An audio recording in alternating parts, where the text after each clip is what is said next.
March 15, 1945, Remagen, Germany. American Sergeant Harold Mitchell picked up a fallen German weapon from the ground. He'd seen it all during the war. M1 Garands, Thompsons, British Stens. But this was different. The weapon weighed a mere 11.5 pounds, fully automatic fire, a 30-round magazine, effective range of 300 meters. Mitchell fired a test burst, 600 rounds per minute. Precise, controllable, lightweight. He stared at the engraving. Sturmgewehr 44, Mitchell wrote in his report. This weapon makes everything we have obsolete. It's both a rifle and a submachine gun. The Germans have invented something we don't even understand. The STG-44, the world's first true assault rifle. A weapon that changed warfare forever, and which, after 1945, was systematically copied by everyone. The Soviets called it the AK-47, the Americans the M16, the British the EM2. But the origin was always the same. German engineers, 1942. The German armed forces were fighting on all fronts: the Eastern Front, North Africa, the Atlantic, and German officers recognized a problem. The standard rifle, the Karabiner 98K, was accurate out to 800 meters, but heavy, slow. Only a 5-round magazine, useless for close combat. The MP-40 submachine gun was perfect for close quarters, 500 rounds per minute. A 32-round magazine, but inaccurate beyond 100 meters. Lacked stopping power. German soldiers carried both weapons, 19 pounds combined. Impractical, inefficient. The high command of the German armed forces posed a technical question. Could a weapon be developed that could do both? Close combat and medium range, precision and rate of fire? The answer came from Hugo Schmeisser, chief engineer at C.G. Haenel Weapons and Bicycle Factory in Suhl, Thuringia. Schmeisser analyzed combat statistics. 87% of all engagements occurred within 300 meters, most under 200 meters. No one was really shooting at 800 meters. Why design a cartridge for 800 meters if you never use it? Schmeisser developed the 7.92 by 33mm Kurz cartridge, shorter than the standard 7.92 by 57mm Mauser, less recoil, but enough stopping power for 300 meters. With this cartridge, a lighter rifle could be built, with a larger magazine, with automatic fire, without uncontrollable recoil. In 1942, the first prototypes were tested. Maschinenkarabiner 42, MKB 42. Two versions, Haenel and Walter. The tests took place in Kummersdorf, the German proving ground south of Berlin. The Haenel version outperformed everything. Gas piston system, stamped steel receiver, selective fire, 30-round magazine. But Hitler hated the idea. He wanted German precision rifles, not close combat weapons. He forbade production. Schmeisser and the German armed forces ignored Hitler. They called the weapon the MP-43 to circumvent Hitler's ban. Production began secretly. In 1943, the first MP-43s arrived on the Eastern Front. Soldiers were ecstatic. Reports flooded back. Superior firepower. Less ammunition needed. Easier to carry. Hitler found out. He was furious. But when he was presented with the frontline reports, he changed his mind. In 1944, Hitler personally approved mass production and gave the weapon a new name, Sturmgewehr 44, STG-44. The term Sturmgewehr, assault rifle in English, was born here. Invented by German propaganda, but technically correct. This was the first weapon of its class. Everything after was a copy. The STG-44 combined 4 revolutionary innovations. Innovation number 1, the Kurz cartridge, 7.92 by 33mm Kurz, 33mm case length. Comparison, the standard Mauser, 7.92 by 57mm, had a 57mm case length, less powder, less recoil, but 300-meter range with a 10.7-gram bullet at 685 meters per second muzzle velocity, perfect for 87% of all combat situations. But here's the genius. The Kurz cartridge wasn't simply a smaller cartridge, it was a completely new ballistic philosophy. Traditional rifle cartridges like the 7.92 by 57mm or the 30-06 Springfield were designed for 1,000-meter range. But in real combat, useless. Combat data from World War I showed the average engagement distance was 200 meters, maximum 400 meters. So why carry a cartridge that can fly 1,000 meters? It's heavier, more recoil, less ammunition is portable. Schmeisser's Kurz cartridge optimized for reality, not theory. The result, a soldier could carry 210 rounds of Kurz ammunition in the same weight as 90 rounds of full Mauser ammunition. More than twice the firepower. Innovation number 2. The gas piston system. Short-stroke gas piston above the barrel. When the bullet left the barrel, gas was diverted. The gas piston moved the bolt back, automatic reloading. But here's the technical detail that made it revolutionary. Traditional automatic weapons used recoil operation. The recoil of the shot drove the bolt back. Simple, but uncontrollable with powerful cartridges. The gas piston system used only a portion of the gas energy, precisely controlled. That meant less recoil for the shooter, more control, and the positioning was ingenious. The gas piston was above the barrel. That meant symmetrical force distribution, no lateral torques. The weapon stayed on target. Tolerances were generous. 0.15 millimeters of play between the bolt and the receiver. That sounds imprecise, but it meant dirt didn't block anything. The system worked at minus 40 degrees Celsius in Stalingrad. Worked at plus 50 degrees Celsius in North Africa, worked in mud, snow, sand. The American M1 Garand, gas impingement system, sensitive to contamination, regular cleaning required. The British Sten, blowback system, only suitable for weak pistol cartridges. The STG-44 gas piston system was the sweet spot, reliable, robust, low maintenance. Innovation number 3. Stamped steel construction. Traditional rifles were milled from solid steel. Expensive. Time-consuming. Precise CNC machines required. The STG-44 used stamped steel sheets. Like car parts, fast, cheap. Mass production. Receiver made from 2mm steel sheet. Pressed, welded, hardened. Production time, 10 hours per weapon. Comparison. The Kar-98K took 35 hours. Cost, 70 Reichsmark per STG-44. The Kar-98K cost 65 Reichsmark, but with lower firepower. But here's the trick. Stamped steel wasn't weaker. It was differently strong. Solid steel milling. Strong against point loads, weak against deformation. Stamped steel. Flexible. Absorbs impacts. Doesn't break. In combat conditions, when weapons fall, hit rocks, are thrown in mud. Flexibility is better than rigid hardness. The STG-44's frame could be bent and it would still function. A Kar-98K's wooden stock would shatter upon impact. That was wartime engineering, not laboratory engineering. Innovation number 4. Selective fire with control, a lever.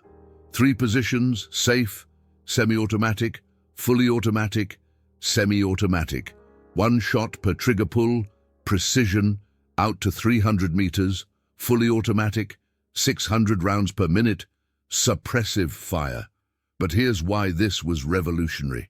The short cartridge made full auto controllable. Earlier attempts at fully automatic rifles failed. The Browning automatic rifle, the Bar, American, 20 pounds. Uncontrollable in full auto mode, the Fedorov Avtomat, Russian 1916, 9.6 kilogram, too heavy.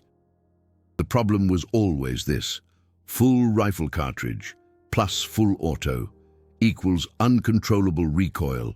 The STG-44 solved this with the short cartridge. 45% less recoil than a full Mauser round, controllable in full auto. This meant a single soldier could lay down suppressive fire and deliver precise single shots with the same weapon. Tactical flexibility that was previously impossible. These four innovations created a new weapon category, the assault rifle. Let's look at the technical specifications, the ones that shocked Allied engineers. Weight, 5.2 kilograms, loaded with a 30-round magazine. Compare that to the M1 Garand, USA, 5.0 kilograms, but only an 8-round magazine, no full auto.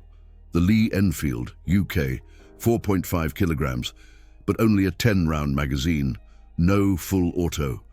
The Mosin Nagant, USSR, 4.0 kilograms, but only a 5-round magazine, no full auto.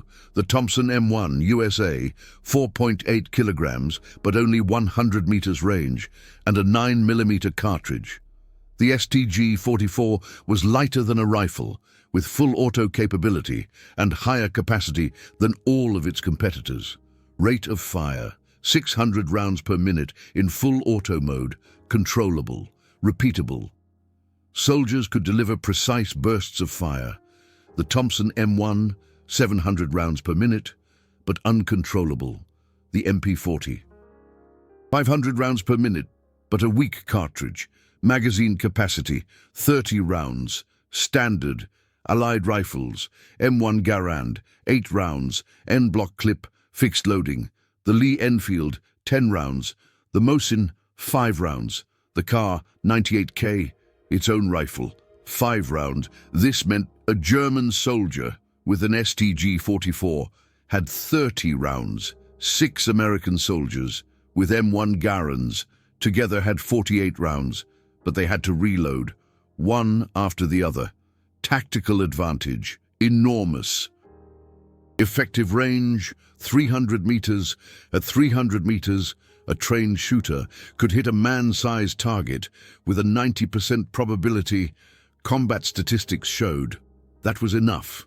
93% of all engagements in World War II took place under 300 meters. Muzzle velocity, 685 meters per second. Compare that to the M1 Garand, 853 meters per second. More recoil, too much for full auto. The MP40, 400 meters per second, too weak for penetration. 685 meters per second was the sweet spot. Enough energy for penetration, low enough for control. Penetration at 100 meters could penetrate 10 millimeters of steel plate, 40 centimeters of wood, 80 centimeters of frozen earth. That was enough to go through body armor, helmets, sandbags. Reliability. Function test at Kummersdorf proving ground. 10,000 rounds without cleaning. 3 malfunctions. 99.97% reliability. Environmental test. Minus 42 degrees Celsius to plus 52 degrees Celsius. Sand, mud, rain, snow. It always functioned. Allied weapons regularly failed in extreme conditions. When the first STG-44 fell into Allied hands, panic began. Soviet reaction, 1943. Stalingrad. Soviet troops captured the first MP-43s, predecessor to the STG-44. The weapons were immediately sent to Moscow, to the Scientific Research Institute for Weapons Technology. The chief engineer, Mikhail Kalashnikov. Kalashnikov received the order. Copy it. He disassembled the MP-43, studied every part, measured every tolerance, analyzed the function. Internal Soviet documents released in 1991 show the German machine carbine surpasses all our designs. The gas piston system is robust and reliable. The short cartridge concept is superior for infantry combat. We must immediately develop an equivalent. Kalashnikov built prototypes. 1944. The AK-44, too complex, failed. 1945. The AK-45, too heavy, failed. 1946. The AK-46, closer, but malfunctions. 1947. The AK-47, finally, it works. The AK-47 used the gas piston system, exactly like the STG-44. The 7.62 by 39mm short cartridge, a Soviet copy of the German 7.92 by 33mm short. The 30-round magazine, directly from the STG-44. Selective fire, safe semi-automatic, fully automatic, like the STG-44. Stamped receiver, sheet metal construction, like the STG-44. Kalashnikov never denied the inspiration. He said in a 1997 interview, "We studied all German weapons. The Sturmgewehr 44 was revolutionary. We took the best ideas and improved them for Soviet production." The AK-47 was an improved STG-44 copy, simpler, more robust, cheaper. But the concept, 100% German, American reaction. The USA captured hundreds of STG-44s in Germany. 1945. Aberdeen Proving Ground. Maryland, the US Army's main testing facility. Engineers disassembled the weapons. Test firings, analysis, internal report. December 1945. The German Sturmgewehr 44 represents a paradigmatic shift in small arms design. It unites rifle range with submachine gun rate of fire. Our current M1 Garand is technically obsolete in modern combat. Recommendation: immediately develop an American assault rifle variant. But the US Army was conservative. Generals loved the M1 Garand, Patton's rifle. Greatest battle implement. Development of an American assault rifle took 15 years. Prototypes: T-20, 1945, based on the M1 Garand, full auto added, too heavy. T-25, 1950, new cartridge, STG-44 inspired, rejected. T-44, 1953, 7.62 by 51mm NATO, too much recoil. Only in 1963 did the US Army adopt the M16, developed by Eugene Stoner, and the M16, 5.56 by 45mm cartridge. An American version of the short cartridge, gas piston system, modified, but same idea, 30-round magazine, standard, selective fire, safe semi-automatic, fully automatic, lightweight construction, aluminum instead of steel, but the same concept. The M16 was not a direct copy, but the concept came 100% from the STG-44. Eugene Stoner said in 1981, "Every weapons designer after 1945 studied the Sturmgewehr 44. It set the standard. We built upon it." British reaction. Great Britain captured STG-44s in France and Germany, 1944 to 1945. Royal Small Arms Factory, Enfield, British Weapons Development Centre, chief designer Stefan Janssen, a Polish émigré. Janssen designed the EM2, a British assault rifle, finished in 1950. EM2 specifications: the 280 British cartridge, a 7 by 43mm round, was directly inspired by the STG-44's Kurz patrone, or short cartridge concept, its bullpup design. With the magazine behind the trigger, created a more compact weapon. It also featured selective fire, just like the STG-44. Its 20-round magazine was smaller, but followed the same concept. The EM2 was technically brilliant, lighter than the STG-44, more accurate, and with a more modern design. But in 1951, NATO decided the standard cartridge would be 7.62 by 51mm NATO.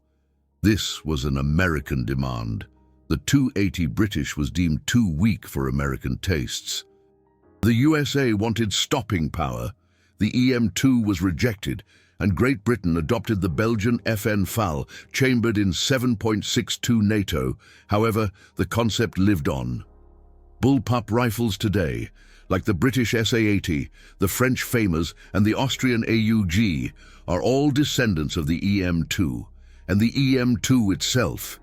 It was directly inspired by the STG-44. Let me share some quotes with you from Allied engineers. After the war, Mikhail Kalashnikov, in 1997, said the German assault rifle was a revelation. We immediately understood this is the future. I spent months studying every detail: the gas piston position, the bolt design, the magazine angle. Everything was well thought out. My goal was to improve it and not blindly copy it. But without the German original, I would never have created the AK-47.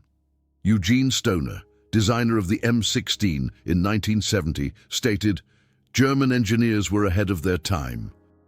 The Sturmgewehr 44 proved that you could combine firepower, range, and control in one weapon. When I designed the AR-15, later the M16, I had STG-44 blueprints on my desk. I asked myself, how would the Germans solve this with modern materials? That was my inspiration. A US Army Ordnance report from 1945 stated, "Field tests of the captured Sturmgewehr 44 show superior combat performance compared to the M1 Garand in scenarios under 300 meters, higher rate of fire, larger magazine capacity, faster reloading, lighter overall system, including ammunition." Soldiers preferred the German design in 9 out of 10 test scenarios. Recommendation: development of a US equivalent is a military necessity. Soviet weapons engineer Boris V. Orlov, in 1992, revealed, "After the war ended, we collected everything: German engineers, blueprints, prototypes. The Sturmgewehr 44 was our main focus. Stalin personally ordered. Give the Red Army something like this." The result was the AK-47. Kalashnikov was brilliant, but he stood on the shoulders of German giants. After 1945, STG-44 technology became a global standard through Operation Paperclip, a systematic technology theft. In May of 1945, Germany capitulated. Americans, Soviets, and British forces raced into Germany. Their goal: to secure German scientists and their technology. Operation Paperclip in the USA brought 1,600 German scientists and engineers to the United States, including weapons designers, rocket technicians, and chemists. Werner von Braun, of V-2 rocket fame, is the most famous, but hundreds of weapons engineers came as well. Hugo Schmeisser, the inventor of the STG-44, he didn't go to the USA. He was abducted by the Soviets. In 1946, Schmeisser was brought to Izhevsk, Russia, a weapons production center. There, he worked directly with Kalashnikov for 5 years, from 1946 to 1951. Schmeisser brought STG-44 blueprints, production techniques, and design philosophies. The AK-47 was finalized under Schmeisser's guidance. Official Soviet documents concealed this for decades, but after the collapse of the USSR in 1991, archives were opened. Documents show Schmeisser had a direct influence on the AK-47 design. Modern weapons all use the STG-44 concept today, in 2025. The AK-47 family has seen 100 million produced, making it the most produced weapon in history. The M16 and M4 family have 8 million produced and have been the US standard since 1963. The HKG-3 is a German post-war development, utilizing STG-44 principles. The FN-FAL was once known as the right arm of the free world and a NATO standard, and the AUG, SA-80, and FAMAS are modern bullpup variants, as well as the AK-12 and AK-15 modern Russian variants. All of them use short cartridges or intermediate cartridges, gas piston or gas impingement systems, selective fire, high-capacity magazines holding 20 to 30 rounds, and lightweight construction. That is the STG-44 legacy. Let's get specific. Captured STG-44s after the war. The USA brought approximately 5,000 units to Aberdeen Proving Ground. The USSR acquired roughly 15,000 units, mainly from the Eastern Front. The UK obtained about 2,000 units, and France had around 800 units. These weapons were disassembled, measured, tested, analyzed. Each country then developed its own assault rifle, patents and licenses. Hugo Schmeisser held patents on STG-44 components. Patent DE 728035 for the gas piston system. Patent DE 72400815 for the bolt mechanism. Patent DE 730622 for the magazine design. And after the war, those patents were confiscated as enemy property. The USA, USSR, and UK used these designs without paying royalties. Schmeisser never received compensation. He died impoverished in 1953 in East Germany. Modern applications, the STG-44's DNA. If you analyze a modern military rifle today, such as the AK-47, M16, HK-416, SCAR, or AUG, you'll find intermediate cartridges in 5.56 millimeters, 5.45 millimeters, or 7.62 by 39 millimeters, all of which are short cartridges.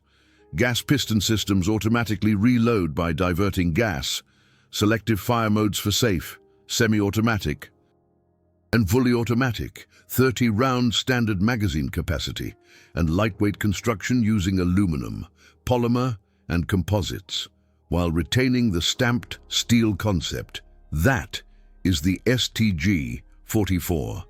Further developed, modernized, but the fundamental concept is identical. This story is not just the past, it is the present. Every time you see the news, a soldier with an AK-47, an American Marine with an M4, a French soldier with a FAMAS, you are seeing STG-44 technology.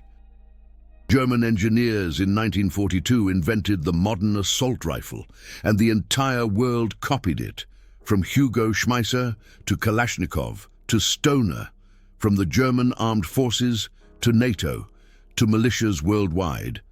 That is the legacy of German engineering.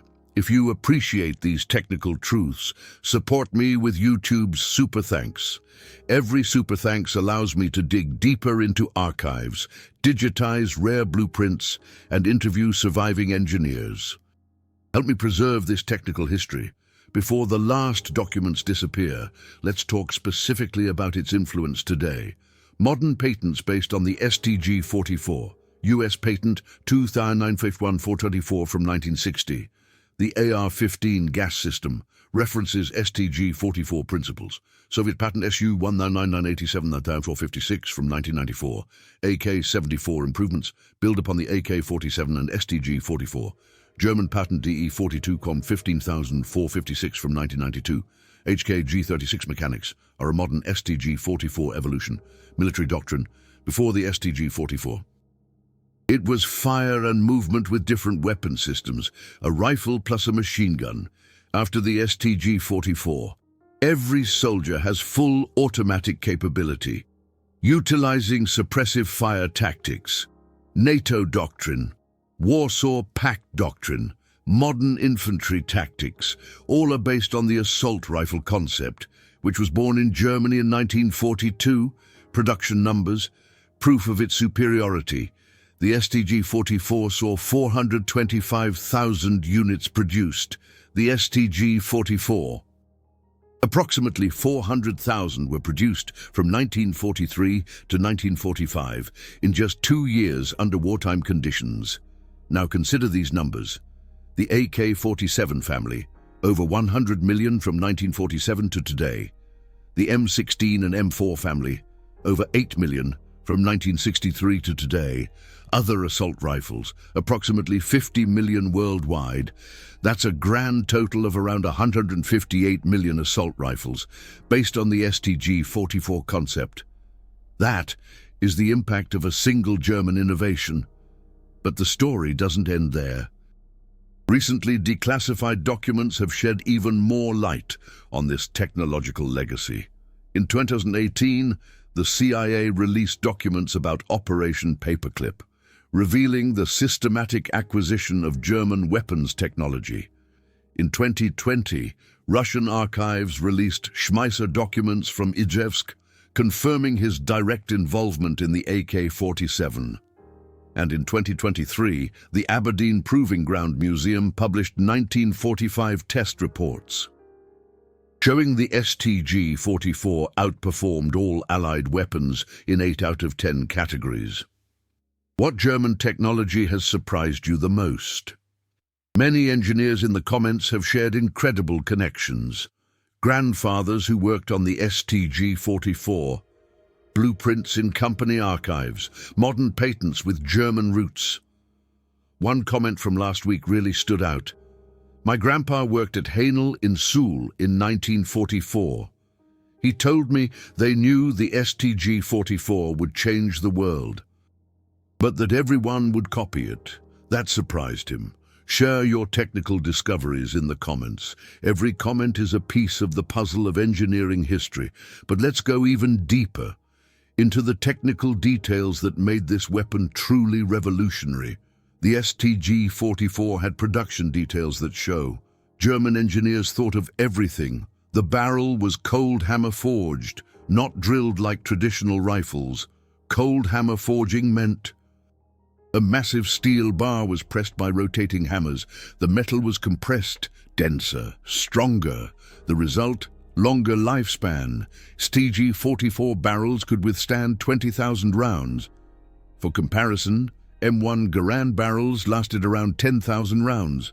The rifling, the grooves inside the barrel, consisted of 4 right-hand twist grooves with a 1 in 240 millimeter twist rate.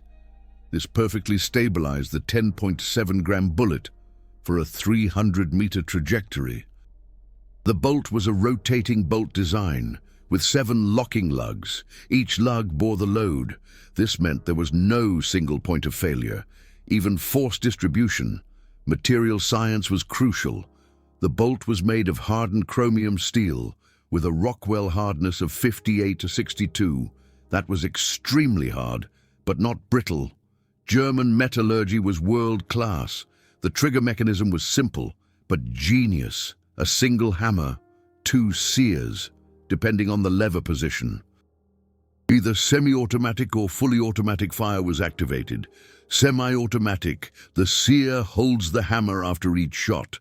The trigger must be released and pulled again to fire. Fully automatic, the sear doesn't hold the hammer.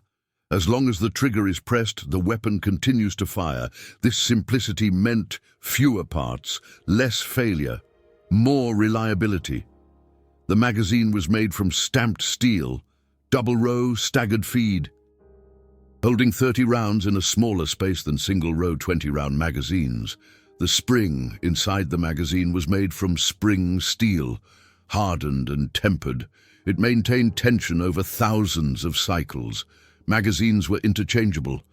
A soldier carried 5 to 6 magazines, 150 to 180 rounds. This meant enormous firepower without reloading. The sights were simple, yet effective. A rear aperture and front post, adjustable for 100, 200 and 300 meters. No complex optics, robust, battle-tested. But here's a detail that's often overlooked. The sights were optimized for twilight conditions. Wide rear aperture, thick front post, easy to acquire in low light.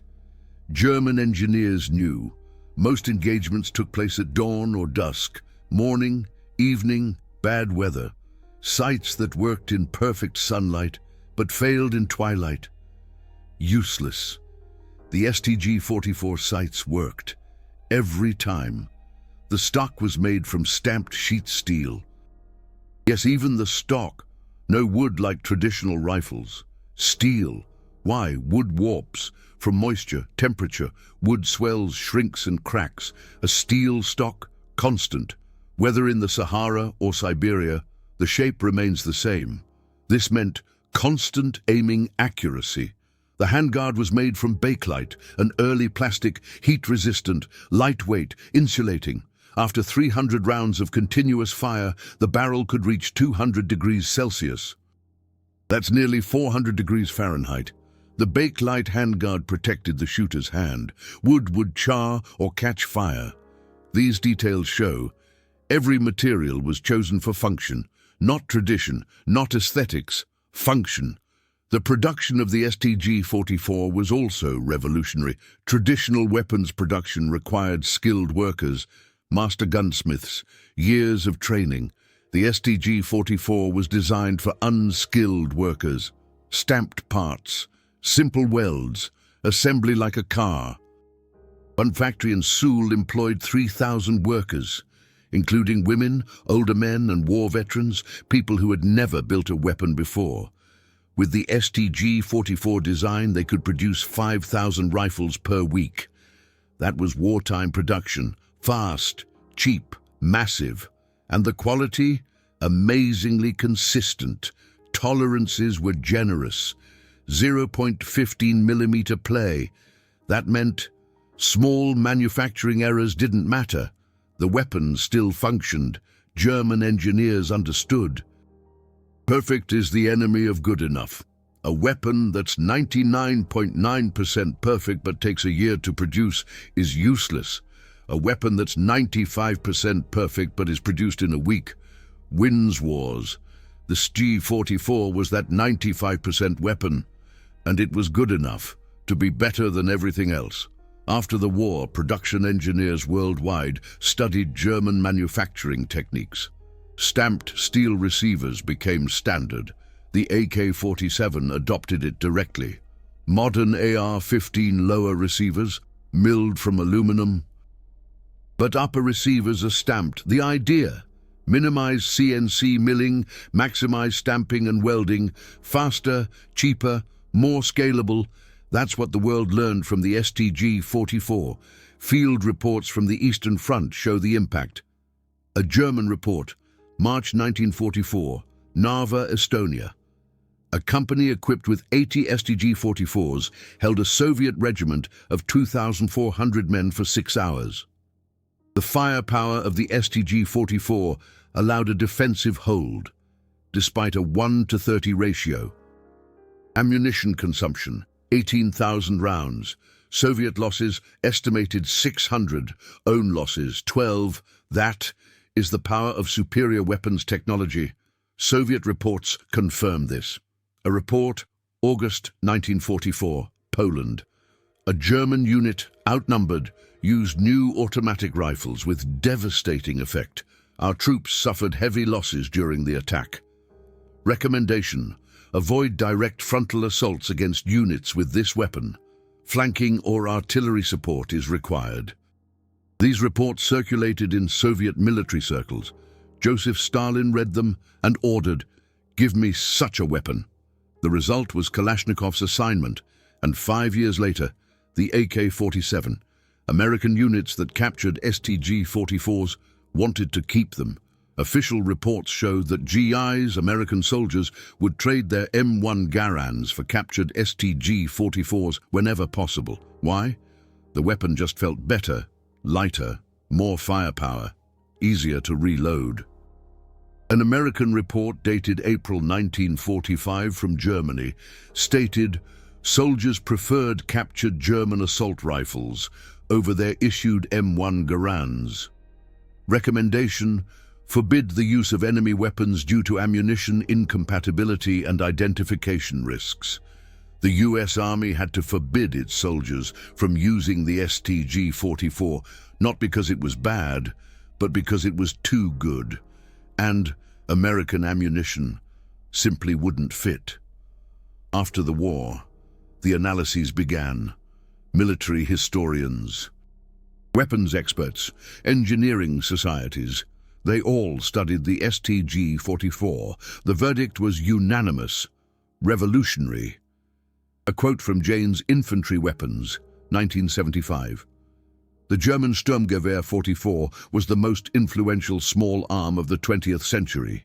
Every modern military weapon carries its DNA, from Kalashnikov to Stoner, from NATO to the Warsaw Pact. The STG-44 concept dominates. It is the rifle that changed the world. In modern military museums, the STG-44 stands proudly next to the AK-47 and the M16. The inscription usually reads, "Ancestor of the modern assault rifle." But that massively understates its significance. It wasn't just an ancestor, it was the origin, the Big Bang. Everything else is just an echo. German engineering in 1942 created a weapon that still defines the design paradigm over 80 years later. That is legacy. That is innovation. That is German precision. And this is the truth that's often suppressed. The world copied Germany, systematically, thoroughly, and without acknowledgement. Hugo Schmeisser died in 1953, impoverished, forgotten in East Germany. Mikhail Kalashnikov became a hero of the Soviet Union, State Prize winner, showered with glory and fame. Eugene Stoner became wealthy from AR-15 licensing royalties, respected within weapons circles. But Schmeisser, the man who started it all, nothing. That's historical irony. The inventor is forgotten. The copycats are celebrated, but the technical truth remains.